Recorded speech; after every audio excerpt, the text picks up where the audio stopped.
ഒട്ടനവധി രാജവംശ പരമ്പരകൾ അധികാരം നുകർന്ന ഇറാന്റെ ഭരണ ചരിത്രത്തിൽ എടുത്തു പറയേണ്ട ഒരു രാജവംശം തന്നെയാണ് പഹ്ലവി രാജവംശം.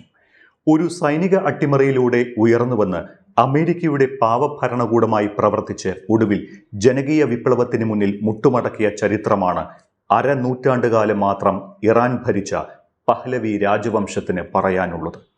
പഹ്ലവിയുടെ അവസാനത്തെ കണ്ണിയായ റിസ ഷാ പഹ്ലവി ഇന്നത്തെ ഇറാന്റെ ഭരണകൂടത്തിന്റെ ഏറ്റവും കടുത്ത വിമർശകരിൽ ഒരാളാണ്. 4 പതിറ്റാണ്ടിലേറെയായി അമേരിക്കയിലിരുന്ന് പ്രവാസ ജീവിതം നയിച്ച് ഇന്ന് ഇറാനിൽ നടക്കുന്ന സാമ്പത്തിക പ്രക്ഷോഭത്തിന് ഇന്ധനം പകരുകയാണ് റിസ പഹ്ലവി എന്ന അവസാനത്തെ ഷാ രാജകുമാരൻ. 4.5 പതിറ്റാണ്ട് മുൻപ് രാജാധികാരം നഷ്ടപ്പെട്ട് നാടുകടത്തപ്പെട്ട റിസ പഹ്ലവിയുടെ പേര് പ്രക്ഷോഭ ഭൂമികയിൽ ഉയർന്നു കേൾക്കാൻ തുടങ്ങിയിട്ട് നാളുകൾ ഏറെയായി. അതിനിടയ്ക്ക് പ്രക്ഷോഭകാരികളിൽ ആവേശം നിറച്ച് സമരത്തിന് ഇന്ധനം പകർന്നുകൊണ്ട് താൻ ഇറാനിലേക്ക് മടങ്ങി വരുന്നു എന്ന സൂചനയും റിസ നൽകിയിരുന്നു. അങ്ങനെ ഒരിക്കൽ കൂടി റിസ പഹ്ലവിയും പഹ്ലവി രാജവംശവും ചർച്ചകളിൽ നിറയുകയാണ്. റിസ പഹ്ലവിയെയും പഹ്ലവി രാജവംശത്തെയും കുറിച്ച് പറയുന്നതിന് മുൻപ് ഇറാനിൽ 3 ആഴ്ച മുൻപ് ആരംഭിച്ച പ്രക്ഷോഭത്തിന്റെ രാഷ്ട്രീയം കൂടി പറഞ്ഞു പോകണം. അപ്പോൾ മാത്രമേ റിസ പഹ്ലവിയുടെ പ്രക്ഷോഭ ആഹ്വാനവും ഇറാനിലെ സമരങ്ങളും അതിലേക്ക് നുഴഞ്ഞു കയറാനുള്ള അമേരിക്കയുടെ ശ്രമങ്ങളും എല്ലാം ഏതെല്ലാം രീതിയിൽ ബന്ധപ്പെട്ട് കിടക്കുന്നു എന്ന് മനസ്സിലാകുകയുള്ളൂ. കൃത്യമായി പറഞ്ഞാൽ 1925 പഹ്ലവി രാജവംശം സ്ഥാപിക്കപ്പെടുന്നത്. 1979 ജനകീയ വിപ്ലവത്തിൽ അടിപതറി രാജ്യവും രാജാധികാരവും ഉപേക്ഷിച്ച് പലായനം ചെയ്യേണ്ടിയും വന്നു. 1979 അധികാരം നഷ്ടമാകുമ്പോൾ മുഹമ്മദ് റിസ പഹ്ലവി അമേരിക്കയുടെ പാവഭരണകൂടമായിരുന്നു. കാലം കടന്നുപോയി. ഗാസയിൽ സ്വന്തം അസ്തിത്വത്തിനു വേണ്ടി പൊരുതിയ പലസ്തീൻ ജനതയെ കൂട്ടക്കുരുതി നടത്തിയ ഇസ്രയേലിനെ ശക്തിയുക്തം എതിർത്തതു മുതൽ ഇറാൻ വീണ്ടും അമേരിക്കയ്ക്ക് ശത്രുപക്ഷത്തായി. അതുകൊണ്ട് തന്നെ ഇറാനിലെ ഭരണകൂടത്തെ താഴെ ഇറക്കേണ്ടത് ഇപ്പോൾ അമേരിക്കയുടെ കൂടി ആവശ്യകതയായി മാറുകയാണ്. അതിനായി കാലങ്ങളായി അമേരിക്കയിൽ പ്രവാസിയായ റിസ പഹ്ലവിയെ കൂട്ടുപിടിച്ച് അമേരിക്കയാണ് ഇപ്പോഴത്തെ പ്രക്ഷോഭത്തിന് പിന്നിലെന്ന് ആരെങ്കിലും സംശയിച്ചാലും അത് ഒട്ടും അതിശയോക്തിയാകില്ല. ഒരിക്കൽ ഇറാന്റെ രാജകുമാരനായിരുന്ന റിസ പഹ്ലവി ഇന്ന് ഇറാൻ ഭരണകൂടത്തിന്റെ കടുത്ത വിമർശകനാണ്. ഉദ്ദേശം 4.5 പതിറ്റാണ്ട് മുൻപ് നാടുകടത്തപ്പെട്ട ഒടുവിലത്തെ കിരീടാവകാശി. 1979 ഇസ്ലാമിക വിപ്ലവത്തിൽ അധികാരം നഷ്ടപ്പെട്ട ഷാ ഭരണാധികാരിയായ മുഹമ്മദ് റിസയുടെയും റാണി ഫറയുടെയും മകൻ.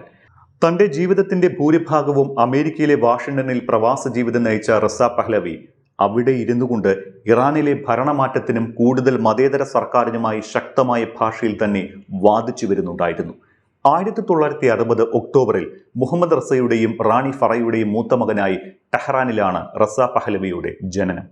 1967 പിതാവ് മുഹമ്മദ് റിസ പഹ്ലവിയുടെ കിരീടധാരണ വേളയിൽ തന്നെ ഔദ്യോഗിക രാജകുമാരനായി പ്രഖ്യാപിക്കപ്പെട്ടിരുന്നു. പക്ഷേ അനന്തരാവകാശിയായി ഇറാൻ ഭരിക്കാൻ അദ്ദേഹത്തിന് അവസരമുണ്ടായില്ല. 1978 17-ാം വയസ്സിൽ സൈനിക പരിശീലനം നേടുന്നതിനായി അമേരിക്കയിലെ ടെക്സാസിലേക്ക് റിസ പോയതിന് പിന്നാലെയാണ് ഇറാനിൽ ജനകീയ വിപ്ലവം പൊട്ടിപ്പുറപ്പെട്ടതും പിതാവ് മുഹമ്മദ് റിസ പഹ്ലവി സ്ഥാനഭ്രഷ്ടനാക്കപ്പെട്ടതും. പിതാവ് സ്ഥാനഭ്രഷ്ടനാക്കപ്പെട്ട 1979 മാർച്ചിൽ തന്നെ റിസ തന്റെ സൈനിക പരിശീലനവും പൂർത്തിയാക്കി. മൊറോക്കോയിൽ നിന്ന് ബഹാമാസിലേക്കും തുടർന്ന് മെക്സിക്കോയിലേക്കും താമസം മാറിയപ്പോൾ അദ്ദേഹം തന്റെ കുടുംബത്തോടൊപ്പം ചേർന്നു. 1980 ഈജിപ്തിൽ വെച്ച് അദ്ദേഹത്തിന്റെ പിതാവ് ക്യാൻസർ ബാധിച്ച് മരിച്ചു. പിന്നീട് കെയ്റോയിൽ ഒരു കൊട്ടാരത്തിൽ നടന്ന ചടങ്ങിൽ ഒരർത്ഥത്തിൽ താൻ മുൻപേ രാജാവായി തെരഞ്ഞെടുക്കപ്പെട്ടവനാണ് എന്ന് പറഞ്ഞുകൊണ്ട് റിസ പഹ്ലവി തന്നെ സ്വയം ഷായായി പ്രഖ്യാപിച്ചു.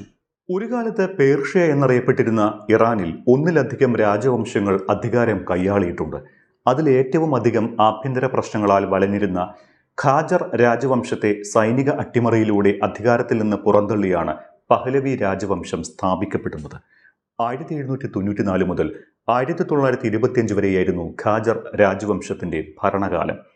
അഴിമതിയും സ്വജനപക്ഷപാതവും നടമാടിയ അക്കാലത്താണ് മിലിറ്ററി ഓഫീസർ റിസ ഖാൻ 1925 സൈനിക അട്ടിമറിയിലൂടെ അധികാരം പിടിച്ചെടുത്തത്. പഹ്ലവി രാജവംശത്തിന്റെ കഥയും അവിടെ തുടങ്ങുന്നു. റിസ ഖാൻ റിസ ഷാ പഹ്ലവി എന്ന പേര് സ്വീകരിച്ചു. ഇറാനിലെങ്ങും പുതിയ റോഡുകളും സ്കൂളുകളും നിർമ്മിച്ചു. ആധുനികവൽക്കരണം നടപ്പാക്കിയ റിസ ഷാക്ക് പക്ഷേ 2-ാം ലോക യുദ്ധകാലത്ത് നാസി ജർമ്മനിയെ പിന്തുണച്ചതിന്റെ പേരിൽ വിദേശ ശക്തികളുടെ സമ്മർദ്ദത്താൽ അധികാരം നഷ്ടമായി. മകനായ മുഹമ്മദ് റിസ പഹ്ലവി അടുത്ത രാജാവായി.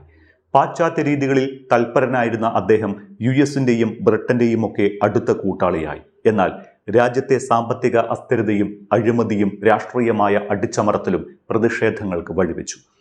1906 ഭരണഘടന പൂർണ്ണമായും പാലിക്കണമെന്നാവശ്യപ്പെടുന്ന 1976 നാഷണൽ ഫ്രണ്ട് അംഗങ്ങൾ നൽകിയ ഒരു കത്തിൽ നിന്നാണ് മുഹമ്മദ് റിസ ഷാ പഹ്ലവിക്കെതിരായ ജനകീയ പ്രക്ഷോഭത്തിന്റെ അലയൊലികൾ ഉയരുന്നത്.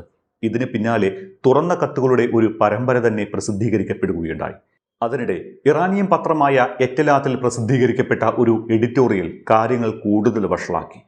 ഭരണകൂട വിരുദ്ധ പ്രവർത്തനങ്ങളെ തുടർന്ന് 1966 ഇറാഖിലേക്ക് നാടുകടത്തപ്പെട്ട ആയത്തുള്ള റൂഹുല്ല ഖമനേയിയെ കുറിച്ചായിരുന്നു ലേഖനം. ഇത് ഇറാനിൽ വലിയ അശാന്തി വളരുന്നതിന് കാരണമായി.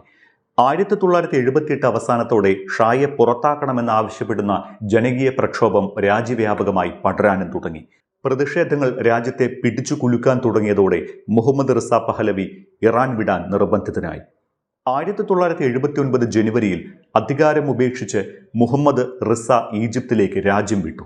1979 ഫെബ്രുവരി 1 റൂഹുല്ല ഖമനേയി ഇറാനിലേക്ക് തിരിച്ചെത്തി. രാജാധികാരത്തെ പുറത്താക്കി അധികാരം പിടിച്ചെടുത്ത ഷിയ മതനേതൃത്വം നടത്തിയ ഹിതപരിശോധനയിൽ ഇസ്ലാമിക് റിപ്പബ്ലിക്കിന് 98.2% അംഗീകാരം ലഭിച്ചു.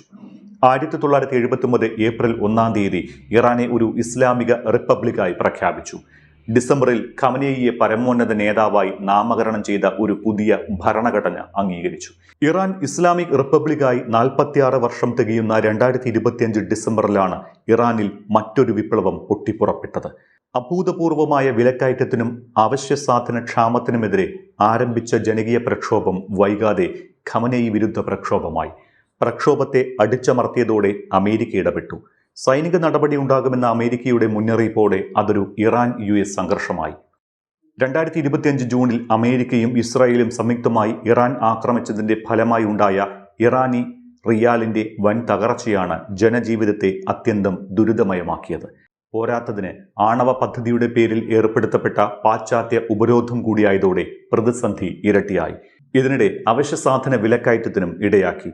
മുൻവർഷത്തേക്കാൾ ഭക്ഷ്യസാധന വില 72% കുതിച്ചുയർന്നതോടെ ജനം തെരുവിലിറങ്ങി. ഈ പ്രക്ഷോഭത്തിലേക്ക് നുഴഞ്ഞു കയറാനുള്ള ശ്രമമായിരുന്നു അമേരിക്കയുടേത്. പ്രക്ഷോഭത്തെ അടിച്ചമർത്തുന്ന നയം തുടർന്നാൽ സൈനികമായി ഇടപെടുമെന്നായിരുന്നു US പ്രസിഡന്റ് ഡൊണാൾഡ് ട്രംപിന്റെ ഭീഷണി. യുദ്ധത്തിനും ചർച്ചയ്ക്കും ഒരുപോലെ തങ്ങൾ തയ്യാറാണ് എന്ന ഇറാൻ വിദേശകാര്യമന്ത്രി അബ്ബാസ് അരാക്ചിയുടെ പ്രതികരണത്തോടെ ജനകീയ പ്രക്ഷോഭം അക്ഷരാർത്ഥത്തിൽ ഇറാൻ US സംഘർഷത്തിന്റെ വാതിലിൽ വരെ എത്തിച്ചു. അതിനിടയിലാണ് ഖമനേയി അധികാരത്തിലെത്തുമ്പോൾ 18 വയസ്സ് പ്രായമുണ്ടായിരുന്ന റിസ പഹ്ലവിയുടെ പുതിയ പോസ്റ്റ് പുറത്തുവരുന്നത്. ഇതോടെ റിസ വീണ്ടും ഇറാനിലേക്ക് മടങ്ങി വരുമോ എന്നും പഹ്ലവി ഭരണം തിരിച്ചു വരുമോ എന്ന ഊഹാപോഹങ്ങൾക്കും ശക്തി പകർന്നു. 5 പതിറ്റാണ്ടോളമായി അമേരിക്കയിൽ പ്രവാസ ജീവിതം നയിക്കുന്ന റിസ പഹ്ലവി ഇറാനിലേക്ക് മടങ്ങി വരുമെന്ന പ്രതീക്ഷയിലാണ് ഒരു വിഭാഗം പ്രക്ഷോഭകർ. ഇതെല്ലാമാണെങ്കിലും ഇറാനിൽ നിന്ന് അദ്ദേഹത്തിന് ബഹുജന പിന്തുണയുണ്ടോ എന്ന കാര്യത്തിൽ ചില നിരീക്ഷകർ ഇപ്പോഴും സംശയം പ്രകടിപ്പിക്കുന്നു. പഹ്ലവി കുടുംബത്തിന് ഇറാനിൽ കാര്യമായ സാന്നിധ്യമില്ല എന്നത് തന്നെയാണ് ഇതിന് പ്രധാന കാരണം. കിരീടാവകാശി സ്വീകാര്യനാണ് എങ്കിൽ പോലും 21ാം നൂറ്റാണ്ടിലെ ഇറാനികൾ റിപ്പബ്ലിക്കിനേക്കാൾ രാജഭരണം തെരഞ്ഞെടുക്കുമോ എന്നതും ചോദ്യമാണ്. പക്ഷേ ഇന്ന് ഇസ്ലാമിക് റിപ്പബ്ലിക്കിന് നേരെ ഉയർന്ന പ്രധാന എതിർസ്വരമാണ് റിസ പഹ്ലവി. രാജ്യത്ത് രാജഭരണം തിരികെ കൊണ്ടുവരാൻ ശ്രമിക്കില്ല എന്ന് നേരത്തെ തന്നെ റിസ പഹ്ലവി സൂചന നൽകിയിരുന്നു.